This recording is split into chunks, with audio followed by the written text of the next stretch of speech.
Ansing, may ginawang kabutihan para sa kanyang kapatid na si Kuya Oliver. Siya mismo ang nagkusang maglakad ng mga papeles para sa. Pero bakit tila hindi kumbinsido ang maraming viewers? Bakit sa halip na purihin ang kanyang ginawa, mas maraming netizens ang nagtatanong kung may iba pa bang dahilan sa likod ng kanyang kabutihan, at yan ang aalamin natin sa video na ito. Pero bago yan, paalala lang po sa lahat ng acting mga viewers, malaking bagay na po sa akin ang inyong pag-like sa video na ito. Salamat po. Ayon nga sa naging pahayag ni Ate Ansing sa nakaraang vlog ni Daddy Frankie. Personal aniya siyang nagtungo sa tanggapan kung saan inaasikaso ang aplikasyon para sa bagong metro ng kuryente ni Kuya Oliver.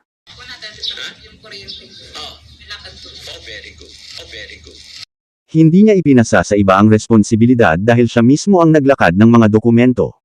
Maging sa blog ni Daddy Frankie ay nabanggit din ni Ansing na siya na ang baalang mag-asikaso ng prosesong ito para kay Kuya Oliver. Sa unang tingin, marami ang magsasabing isa itong magandang halimbawa ng pagtutulungan sa loob ng pamilya. Pero dito nagsimula ang paghahati ng opinyon ng publiko. Habang may mga nagsasabing dapat kilalanin ang effort ni Ansing, mayroon ding mga viewers na nananatiling nag-aalinlangan. Para sa kanila, hindi pa sapat ang pag-aasikaso ng papeles para sabihing tapos na ang usapan. May ilan pang nagsasabing mas gusto nilang hintayin ang aktwal na pagkakabit ng metro bago sila magsabing talagang naging matagumpay ang ginawang pagtulong. May mas matitindi pang ang komento na nagsasabing baka may ibang plano si Ansing. Bagamat wala silang inilalahad na ebidensya, hindi nila itinatago ang kanilang pagdududa. Para sa kanila, bawat kilos ngayon ni Ansing ay sinusuri dahil sa mga naunang isyong nasubaybayan nila. Dahil dito, kahit ang isang positibong hakbang ay hindi agad tinatanggap ng lahat bilang purong kabutihan. Kung susuriin naman ng patas ang sitwasyon, wala pang lumalabas na impormasyon na nagsasabing may maling ginawa si Ansing sa paglalakad ng mga papeles. Ang malinaw sa ngayon ay sinabi niyang siya mismo ang nag-asikaso, at ito rin ay nabanggit sa vlog ni Daddy Frankie. Kaya hindi rin makatarungan na agad lagyan ng negatibong motibo ang kanyang ginawa kung wala namang konkretong basehan. Gayunpaman, maiintindihan din kung bakit may mga viewers na nananatiling maingat.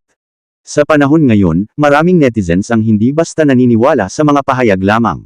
Mas gusto nilang makita ang buong resulta bago sila magbigay ng papuri. Para sa kanila, ang tunay na sukatan ay kung matatapos ba talaga ang proseso at makakabitan ng metro ang bahay ni Kuya Oliver. Sa huli, dito masusubok ang intensyon at hindi ang mga salita. Kung magiging maayos ang buong proseso at magiging maayos ang sitwasyon ni Kuya Oliver, tiyak na mababawasan ang pagdududa ng marami. Ngunit kung may mga bagong pangyayaring lalabas, natural lang na magtatanong muli ang publiko. Sa ngayon, hati pa rin ang opinyon ng mga viewers kung ito ba ay tunay o may ibang intensyon si Ansing, baka nagpapalakas lang ito kay Daddy Frankie. Ikaw ano masasabi mo? Comment muna yan. Salamat mga kaibigan.